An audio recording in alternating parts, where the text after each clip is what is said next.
نحمده ونصلي على رسوله الكريم اما بعد فاعوذ بالله من الشیطان الرجیم بسم اللہ الرحمن الرحیم من جاء بالحسنة فله عشر امثالها صدق اللہ العظیم۔ میرے محترم دوستو، جن لوگوں نے ہمارا چینل سبسکرائب کیا ہے تو ان کا ہم شکریہ ادا کرتے ہیں، اور جو نئے آنے والے دوست ہیں ہمارے اس چینل پر تو ان کی خدمت میں گزارش ہے کہ ہمارے اس چینل کو سبسکرائب کریں تاکہ زیادہ سے زیادہ لوگ اس سے مستفید ہو سکیں۔ محترم دوستو، آج کی اس گفتگو میں جن باتوں کو ہم زیر بحث لائیں گے ان میں سب سے پہلی بات یہ ہوگی کہ رمضان المبارک کے بعد شوال المکرم کے 6 روزوں کی کیا اہمیت ہے، اس کی کیا فضیلت ہے۔ نمبر 2، کچھ لوگ اعتراض کرتے ہیں رمضان المبارک کے بعد شوال المکرم کے 6 روزوں پر کہ یہ روزے رکھنا یہ مکروہ ہے، تو ان کا ہم مختصراً جواب ذکر کریں گے۔ نمبر 3، رمضان میں عبادات کی کیفیت کچھ اور ہوتی ہے جبکہ غیر رمضان میں عبادات کی کیفیت کچھ اور ہوتی ہے، تو اس کی ہم وجہ بیان کریں گے۔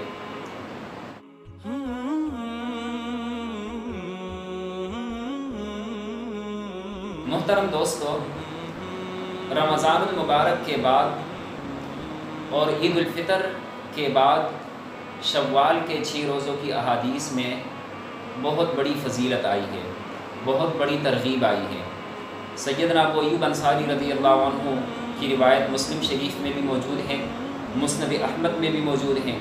وہ فرماتے ہیں رسول اللہ صلی اللہ علیہ وسلم نے فرمایا، من صام رمضان وَأَتْبَعَهُ سِتًّا مِّن شَوَّالٍ كَانَ كَصِيَامِ الدَّهْرِ۔ اور ایک دوسری روایت جو مسند احمد میں موجود ہے وہ بھی سیدنا ابو ایوب انصاری رضی اللہ عنہ فرماتے ہیں کہ رسول اللہ صلی اللہ علیہ وسلم نے فرمایا، من صام رمضان وستا من شوال فكأنما صام السنة كلها۔ ایک حدیث میں رمضان المبارک کے بعد شوال کے 6 روزوں کی اہمیت اتنی زیادہ بتلائی گئی ہے کہ پورے سال روزے رکھنے کی طرح اس کو قرار دیا گیا ہے، جبکہ دوسری حدیث میں آتا ہے کہ جو رمضان المبارک کے بعد شوال کے 6 روزے رکھیں تو گویا یہ پورے زمانے کے روزے رکھنے کی طرح ہے۔ اب دونوں حدیث میں تطبیق کیا ہوگی، دونوں احادیث میں تطبیق کا طریقہ کیا ہوگا، تو اس کے بارے میں ہم تھوڑی سی بحث کرتے ہیں۔ اب دیکھیں، جس حدیث میں حضور پاک صلی اللہ علیہ وسلم نے فرمایا کہ پورے سال روزے رکھنے کی طرح ہے، تو اس کی وجہ عموماً علماء یہ بیان کرتے ہیں کہ قرآن کریم کے اندر آیت موجود ہے، من جاء بالحسنۃ فلہ عشر امثالھا، جو آپ کی خدمت میں نے خطبے کے اندر پڑھی ہے کہ جو ایک نیکی لے کر آئے گا اللہ رب العزت اس کو 10 مرتبہ اجر سے نوازیں گے، یعنی اس کی نیکی کا وزن اتنا زیادہ ہوگا کہ اس کو 10 گنا ثواب ملے گا، اجر ملے گا۔ اب رمضان المبارک کے روزے ہم اگر شمار کرنا شروع کر دیں، گننا شروع کر دیں، تو رمضان المبارک کا پورا مہینہ عموماً 30 دن کا آپ لے لیں، پھر اس کے بعد شوال المکرم کے 6 روزے آپ وہ دیکھ لیں، تو 30 جمع 6 ان دونوں کو جب آپ جمع کریں گے تو 36 روزے بنیں گے۔ تو گویا 36 روزے اور ایک روزے کا ثواب اس قرآن کریم کی آیت کی روح سے، اس کی روشنی میں اگر ہم دیکھ لیں تو ایک روزے کا ثواب 10 روزوں کے برابر ہیں، تو پورے سال میں 360 دن ہوتے ہیں، تو اس 36 کو جب آپ 10 سے ضرب دیں گے تو گویا 360 دن یہ پورا سال آ گیا۔ قمری سال ویسے بھی ہوتا ہے 360 دنوں کا، جبکہ شمسی سال ہوتا ہے 365 دنوں کا۔ بہرحال اسی طرح دوسری حدیث میں بھی آیا ہے کہ جو رمضان المبارک کے بعد شوال کے 6 روزے رکھے، گویا اس نے پوری زندگی، پورے زمانے کے اس نے روزے رکھے، پورے زمانے کے روزے رکھنے کی طرح اس کو قرار دیا گیا ہے۔ اب اس کی وضاحت کیا ہوگی؟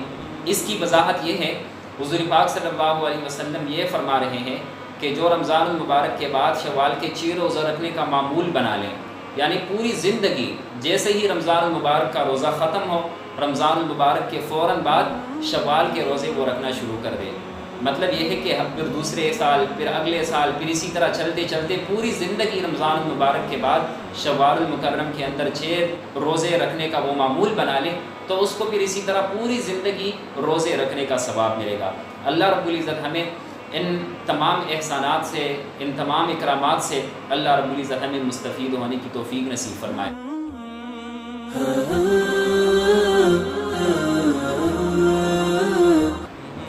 میرے دوستو، دوسری بات جو ہم آپ کی خدمت میں عرض کریں گے وہ یہ ہے کہ رمضان میں عبادات کی کیفیت کچھ اور ہوتی ہے۔ ہر بندہ اپنی پوری کوشش کرتا ہے کہ میں زیادہ سے زیادہ تلاوت کروں، زیادہ سے زیادہ نوافل پڑھوں، زیادہ سے زیادہ میں طاعات کروں، نیکی کماؤں، جبکہ غیر رمضان میں کیفیت وہ نہیں ہوتی، وزن عبادات کا اتنا زیادہ نہیں ہوتا، عبادات کے اندر عموماً سستی آ جاتی ہے۔ اس کی وجہ بھی احادیث کے اندر حضور پاک صلی اللہ علیہ وسلم بیان کرتے ہیں۔ عبادات کے اندر سستی کا آ جانا یہ شیطان کی وجہ سے ہے۔ ایک تو انسان کی اپنی بطور انسانیت اگر آپ دیکھ لیں تو بطور انسانیت یہ عبادات کے اندر سستی آتی ہے، جبکہ دوسری طرف شیطان کی بھی پوری کوشش ہوتی ہے کہ عبادات کے اندر سستی پیدا ہو جائے، بندہ غفلت کا شکار ہو جائے۔ تو حدیث کے اندر آتا ہے رمضان المبارک کا مہینہ جیسے ہی شروع ہوتا ہے تو سرکش شیاطین کو قید کر دیا جاتا ہے، لیکن جیسے ہی رمضان المبارک کا مہینہ ختم ہو گیا تو سرکش شیاطین یہ اپنے پورے غصے میں ہوتے ہیں، کیونکہ وہ ایک مہینے کی قید کاٹ کر کے آ رہے ہوتے ہیں۔ پھر ان کی پوری کوشش ہوتی ہے کہ بندوں کو ہم کس طرح گمراہ کریں، اللہ رب العزت کے راستے سے ہم ان کو کس طرح بھٹکائیں، تو ان کی پوری کوشش ہوتی ہے، جس کی وجہ سے عبادات کے اندر عموماً بندہ سستی کا شکار ہو جاتا ہے۔ اور عموماً لوگوں میں ایک بات دیکھنے میں آتی ہے کہ سحری کا جو انہوں نے الارم لگایا ہوتا ہے اٹھنے کے لیے، وہ موبائل سے وہ فوراً یکسر ختم کر دیتے ہیں، حالانکہ یہ طریقہ ٹھیک نہیں ہے۔ ہونا تو یہ چاہیے تھا کہ ان کو اپنی جگہ پر برقرار رکھ لیا جاتا، اسی الارم کو بندہ اپنے موبائل کے اندر اسی طرح ہی رکھ لیتا، سحری کے وقت بندہ اٹھ کر تہجد کم سے کم پڑھ لیتا۔ لیکن اگر یہ نہ ہو سکے تو پھر کم سے کم اتنا ہونا چاہیے کہ سحری کے وقت کے الارم کو فجر کی نماز کے لیے بندہ رکھ لے، اس کو تبدیل کر دے، تو یہ بھی ٹھیک ہے۔ لیکن ہمارے لوگ عموماً کیا کرتے ہیں کہ جو الارم رمضان المبارک کے اندر انہوں نے سحری کے وقت کے لیے لگایا ہوتا ہے وہ فوراً ختم کر دیتے ہیں، اپنے موبائل سے ڈیلیٹ کر دیتے ہیں۔ یہ بے وفائی ہے، یہ طریقہ ٹھیک نہیں ہے۔ اللہ رب العزت کے ساتھ وفاداری والا معاملہ ہونا چاہیے۔ میرے دوستو، آپ ایک دوسری بات ذہن میں رکھیں کہ شیاطین رمضان المبارک کا مہینہ ختم ہونے کے بعد، رمضان المبارک کے بعد ان کی قید ختم ہو جاتی ہے، یہ فوراً آنا شروع ہو جاتے ہیں، انسانوں کو گمراہ کرنے کی کوشش کرتے ہیں۔ تو اسی وجہ سے رمضان المبارک کے بعد شوال کے مہینے میں 6 روزے رکھنے کی اہمیت اور بھی بڑھ جاتی ہے۔ عموماً شیطان انسان کے دل میں وسوسہ ڈالتا ہے کہ دیکھو یار، ابھی تو رمضان المبارک کا مہینہ ختم ہو گیا، اتنی زیادہ گرمی، روزے اتنے اچھے گزرے، اب تو شوال المکرم مہینہ آ گیا، اب تو اور بھی گرمی زیادہ بڑھ گئی ہے، آپ اس میں روزے رکھیں گے تو آپ اتنی زیادہ مشقت اٹھائیں گے، آپ اتنی زیادہ تکلیف اٹھائیں گے۔ تو عموماً انسان کے دل کے اندر شیطان کی طرف سے وسوسے آتے ہیں۔ لیکن میرے دوستو، عبادت پر اجر تب ملتا ہے جب بندہ اس عبادت کے اندر وہ تکلیف اٹھائے، مشقت اٹھائے۔ سیدنا علی المرتضیٰ رضی اللہ عنہ سے ایک مرتبہ کسی نے پوچھ لیا کہ آپ بتلا دیں آپ کو سردیوں کے روزے اچھے لگتے ہیں یا گرمیوں کے روزے اچھے لگتے ہیں؟ سیدنا علی المرتضیٰ رضی اللہ عنہ نے برجستہ جواب دیا، اگر میں اپنے من کی بات کر لوں، اگر میں اپنے دل کی بات کر لوں تو میں تو آپ کو یہی بتاؤں گا کہ سردیوں کے روزے مجھے زیادہ پسند ہیں، لیکن اگر اللہ کی رضا جو کہ مطلوب ہیں اگر وہ دیکھ لی جائے تو گرمیوں کے روزے اللہ کی نظر میں، اللہ کے ہاں اس کا اجر بہت زیادہ ہے۔ تو کوشش ہونی چاہیے بندہ اس اجر کو سامنے رکھ لے، ان تمام انعامات کو، ان تمام اکرامات کو اللہ رب العزت کی طرف سے انسان پر جو ہونے والے ہیں، اگر بندہ یہ اپنے سامنے رکھ لیں تو گرمیوں کے یہ روزے بھی انسان کے لیے آسان پڑ جاتے ہیں۔ تو پوری کوشش ہونی چاہیے کہ بندہ رمضان المبارک کے بعد شوال المکرم کے 6 روزے رکھ لیں۔ اس کی کیفیت کیا ہوگی؟ پے در پے رکھنا، متواتر رکھنا یہ کوئی لازمی ضروری نہیں ہے، بلکہ اگر ایک ایک دو دو کے وقفے کے ساتھ بھی رکھ لیا جائے تو بھی ٹھیک ہے، لیکن یہ گنتی، یہ تعداد اسی شوال المکرم میں پوری ہونی چاہیے۔ بندہ پوری کوشش کر لے کہ جب بھی موسم اس کو اچھا نظر آئے، موسم بحال ہو تو وہ رکھ لیں، گرمی اگر زیادہ نہ پڑ رہی ہو تو رکھ لے، کوشش ہونی چاہیے۔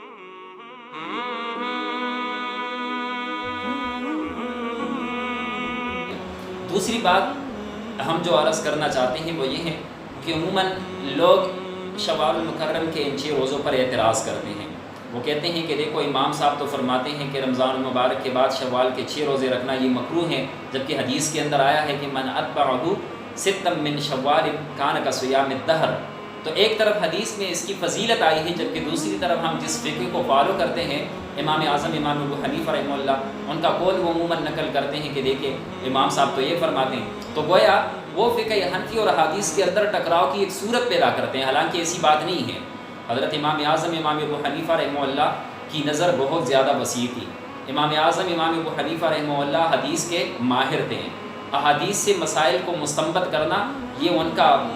کا روش تھا، احادیث سے مسائل کو مستنبط کرنا یہ ان کا طریقہ کار تھا۔ سید الفقہاء والمحدثین تھے، حضور پاک صلی اللہ علیہ وسلم کے شاگردوں کے براہ راست شاگرد تھے، وہ کیسے حدیث کے خلاف بات کریں گے؟ امام اعظم امام ابو حنیفہ رحمہ اللہ کا قول جو موجود ہیں ان کو ذرا سمجھنے کی کوشش کیجیے۔ امام اعظم امام ابو حنیفہ رحمہ اللہ نے جو فرمایا ہے کہ شوال کے 6 روزے رکھنا یہ مکروہ ہیں، یہ ان لوگوں کے لیے فرمایا ہے جو شوال کے بارے میں رمضان جیسا معاملہ رکھیں،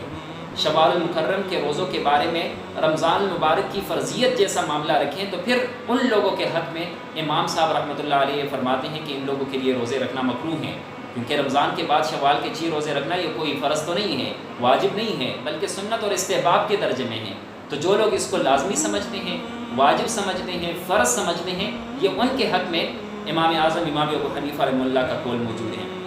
میرے دوستو، پوری کوشش ہونی چاہیے کہ رمضان المبارک کے بعد بندہ اپنی ان عبادات کی کیفیت کو برابر رکھیں، عبادات کے اندر پوری تگ و دو رکھیں، پوری محنت اور مشقت اٹھائے۔ اللہ رب العزت کی طرف سے جو اجر کے فیصلے ہیں، جو رحمت کے فیصلے ہیں، جو انعامات کے فیصلے ہیں، انشاءاللہ وہ ہمارے حق میں ضرور پورے ہوں گے۔ اور ایک اور بات آپ یہ ذہن میں رکھیں کہ ہمارا یہ چینل جن لوگوں نے سبسکرائب نہیں کیا تو ابھی وہ فوراً اس کو سبسکرائب کریں، اپنے دوستوں کے ساتھ بھی شیئر کریں تاکہ لوگ اس سے زیادہ مستفید ہو سکیں۔ آلریڈی انہوں نے سبسکرائب کیا ہوا ہے تو ہم ان کے شکر گزار ہیں، ان کے ہم ممنون ہیں۔ اللہ رب العزت ان کو اس کا صلہ اور اس کا اجر اور ثواب عطا فرمائے۔ وآخر دعوانا ان الحمد للہ رب العالمین۔